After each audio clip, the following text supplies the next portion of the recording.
A gente vai começar justamente agora a falar do outro império, que é o Império Chinês, né? Então, falamos do Otomano, agora vamos falar um pouco do Império Chinês. E a história do Império Chinês, ela tem muita semelhança com o Império Otomano, né? Tem semelhanças e também tem diferenças, mas tem muitas semelhanças justamente porque o Império Chinês, aí no início do século XIX, também é um império que estava vivendo um período de crise, né? Um período também de aquele grandioso império, né, milenar, de várias dinastias, né, que tinha desde aí do século, sobretudo do século XVIII, ele já está passando por uma série de problemas, né, sobretudo de problemas internos, né, muitas revoltas, muitas. E aí, justamente nesse período aí, do final do século XVIII, né, para o século XIX, a dinastia que está no poder, que é a dinastia Qin, né, o quê, né? É uma dinastia que vem lá do século XVII, passou pelo século XVIII e agora XIX e vai terminar no início do século XX. Né? Essa dinastia ela vem sofrendo desgastes também, tanto internos quanto externos. Né? Vai sofrer desgastes dessas duas naturezas, como também o Império Otomano. Né? Ela vai presenciar durante, né, esses anos, esse século XIX, uma série de levantes de descontentamento contra o governo Qin, né, contra a dinastia Qin, que é uma dinastia de governo de povos Manchu. Né? Ou seja, a China ela é composta de várias etnias, né? São várias etnias o Estado, né, agora chinês. Né? E os manchus era uma etnia que é uma etnia externa, né, estrangeira, que entra, invade a China e governa a China durante séculos. Né? Era uma dinastia, os manchus eram uma minoria, mas tinham poder e conseguiam impor esse poder sobre a maioria. A maioria justamente era formada pela etnia Han. Né? Até hoje a etnia Han, que é a maior, né, na China. Mas a China tem oficialmente 56, 57 etnias. Né? Então, então o que vai acontecer é justamente isso. Existe uma pressão cada vez maior contra esses estrangeiros, né? Contra esses invasores estrangeiros que são os manchus. Né? Então, por outro lado, é uma dinastia, talvez fosse o império mais tradicional, mais fechado que existia, né, até então, e que, frente a esse desgaste, essa crise, vai acontecer também a mesma coisa. Você vai ter uma série de grupos reformadores e funcionários que vão justamente começar a colocar necessidade do governo, né, realizar algumas reformas. Né? Por exemplo, existe uma série de descontentamento e alguns acham que esses descontentamentos estão relacionados ao quê? Primeiro, justamente, a questão do crescimento populacional. A China tinha um crescimento populacional totalmente desproporcional, assim, em termos de quantidade de pessoas que nasciam e cresciam. Né? E isso, de certo modo, ia ter um impacto, porque tem impacto sobre as terras, tem impacto, né, sobre as propriedades, sobre as terras, sobre a alimentação, e isso terminava criando, né, um elemento para revolta. A outra questão era justamente a falta de uma melhor distribuição de riqueza dentro do país. Né? Então, alguns eram muito ricos e a maioria da população muito pobre. Né?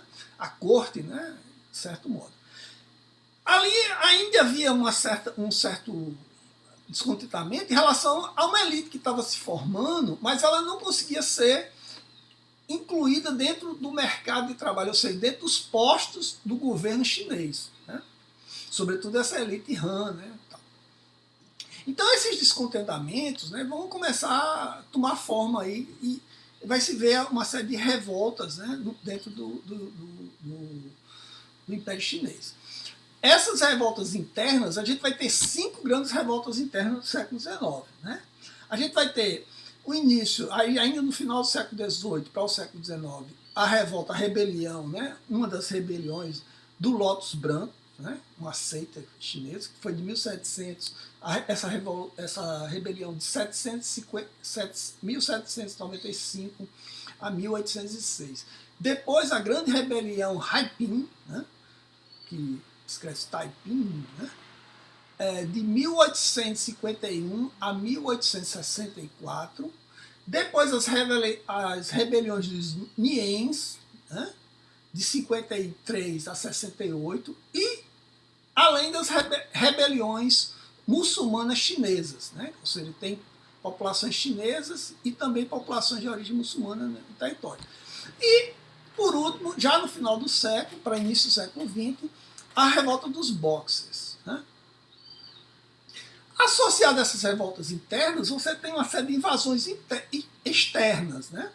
Você tem a revolta do Turquestão, né? Depois tem a guerra, a invasão, né? A guerra anglo-chinesa, a guerra do ópio, a primeira guerra do ópio, né? Depois vão ter outra, como se fosse uma retomada dessa guerra do ópio, na segunda guerra do ópio, o ataque anglo-francês, né? Ainda até 1860. E a partir dos anos 80, vamos ter novamente um conflito francês, né, no norte da China, com a região do Vietnã. Vamos ter a primeira guerra sino-japonesa, né, em 1894 e 1895. Né, e depois disso, a China está, vamos dizer assim, ela está esfacelada. E aí vai ocorrer uma grande invasão imperialista, né, de várias nações, né, e aí a China vai viver um período de, né, bastante caos e crise, né, política. Né. Bem, então para a gente entender um pouco dessas duas, eu vou falar um pouco sobre as duas, né, esses dois momentos. E primeiramente eu vou falar rapidamente sobre essas rebeliões internas. Né. A revolta do Lotus Brancos, né? O Lotus Brancos é uma revolta religiosa, uma seita, né? A seita, a Sociedade do Lotus Branco. E essa revolta justamente ela estava ligada a uma visão milenarista, né? Justamente ligada ao mundo camponês da volta, né, do Maitreya Buda, né, que é justamente uma das encarnações do Buda. Né? É a volta desse Maitreya Buda para a Terra. Né? E ele iria restaurar, a ideia justamente era essa, ele ia restaurar a dinastia Ming, né? Ming. E também afastar esses desastres que estavam ocorrendo na China nesse período, as doenças e o sofrimento das pessoas. Então, ela vai justamente, essa seita, né, ela vai se propagar aí, na província de Sichuan, né, e em outras províncias, né, da China central, e, sobretudo, está ligada ao momento em que a China começa, o governo Qing, né, começa a cobrar impostos dessa população. Né. Bem, a outra revolta importante, justamente, ou melhor, não a revolta, a invasão importante é essa invasão do Turquestão. Né. Então, essa invasão vai se dar entre 1826 a 1835, é justamente essa região do Turquestão fica lá no norte do país, já, né, na fronteira com né, Uzbequistão hoje, né, a região da Ásia Central. E justamente ali existia povos de outra origem, que eram, de certo modo, vassalos do imperador chinês. Eles pagavam uma quantia, né, de impostos. E aí há uma revolta nessa região, né, liderada por um cara chamado Chahang Concha, né, que desafiou as ordens imperiais e invadiu, né, várias cidades. Né, e ele vai justamente capturar os chineses, né, dessa região, os chineses Yue, né, que são os chineses de origem que professam, né, o Islã, né, então diferente do Han e dos outros, né, e vai levar esses chineses capturados justamente para a cidade, né, para o reino, né, de Kakan. Né. E lá eles vão ser vendidos como escravos. Né? Isso vai causar, né, uma série de descontentamentos, né? Eles vão fazer uma série de conquistas também na região. E, posteriormente, as tropas do exército Qin vão né, invadir a região com um exército de 22 mil homens, né? E vai justamente debelar essa rebelião, essa revolta, né, essa invasão. Né? O Jiao vai ser preso, né? Ele vai ser traído, né? Vai ser denunciado, ele é preso e vai ser levado para o imperador, onde ele vai ser sentenciado à morte por esquartejamento. Né? Bem, além dessa revolta, né, a gente vai ter a maior revolta, a revolta mais importante aí, que é a revolta de Haiping. Né? É uma revolta que vai eclodir em 51, né, aí na década de 50. Né?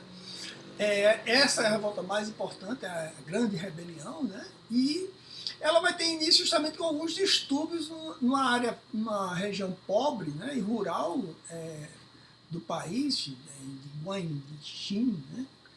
Lá um indivíduo chamado Hong Xiuquan, né?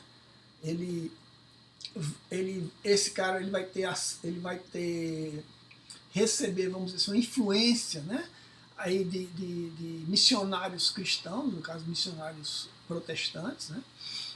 E ele vai fazer uma mistura aí da vida dele com o cristianismo, né? E ao mesmo tempo ele parece que sofre de uma doença e que essa doença causa nele delírios. E aí os delírios deles é justamente que ele tem visões e que uma visão do homem barbudo, do cabelo dourado, né? Que vai combater os maus espíritos, e aí ele vai ajudar esse homem barbudo do cabelo dourado, né? A gente pode imaginar quem seja, né?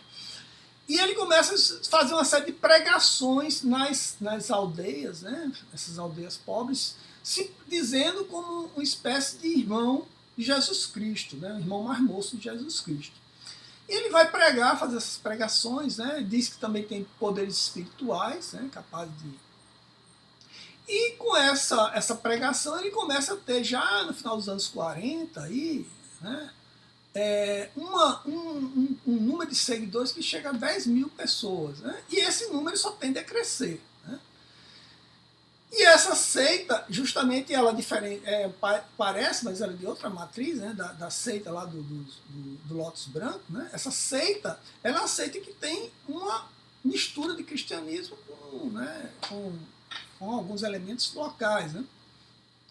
E aí justamente essa seita ela vai crescendo e, ao mesmo tempo, ela vai ganhar uma grande força com a entrada de um cara chamado Shin Dakai, né? Que era um cara rico, de uma família rica local, que vai doar para a seita, né, 100 mil taéis, né, que é a moeda lá chinesa. E essa é uma quantia muito boa, né? E isso vai servir para justamente armar um exército, né, e ter um poder muito mais, né, significativo. Né? Esse grupo justamente vai invadir algumas cidades, né? A cidade de Yunnan, né? Uma cidade rica. Né? Ele vai se apoderar dos estoques de armas, pólvora, né? E de barcos. Né? E em 53 até 64, né? Eles vão invadir e governar Nanquim. Né? E nesse período aí, até os anos meados dos anos 60, eles chegam a ter um exército formado de 100 mil membros. Né? Bem, isso vai causar um grande problema, e esse problema justamente vai ser, vamos dizer assim, rebatido, né? Reprimido justamente pelas forças do exército Qin, né? O exército do Império, né? Que vai reprimir e vai aniquilar esses rebeldes. Né? Outra rebelião importante aqui é a rebelião dos Miens, que também vai ocorrer justamente no mesmo contexto. Né? São rebeliões que estão ocorrendo no mesmo momento em vários locais. Né?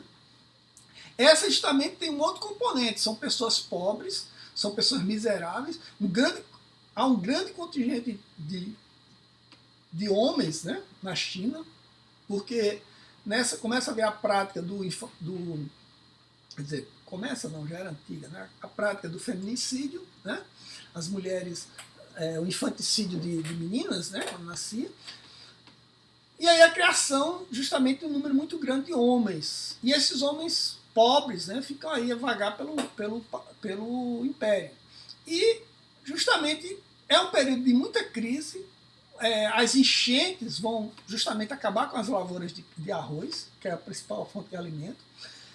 E isso vai criar um caos, né? E aí justamente vai surgir esses grupos, vamos dizer assim, de bandidos perambulantes, armados, né, que saem, né, invadindo as aldeias, né, saqueando, destruindo as coisas. Né? E novamente, justamente o governo, né, anos mais tarde, aí no final da década de 60, vai conseguir reprimir essa revolta, né? E, né, mais uma vez, né, garantir um período de estabilidade. Nesse mesmo contexto, outras revoltas também vão acontecer, as chamadas revoltas muçulmanas, né, que vão acontecer aí em dois momentos, né, na década de 50 até a década de 70 em outra localidade na década de 60. Né, e essas revoltas muçulmanas tinham essa conotação também étnica. Né,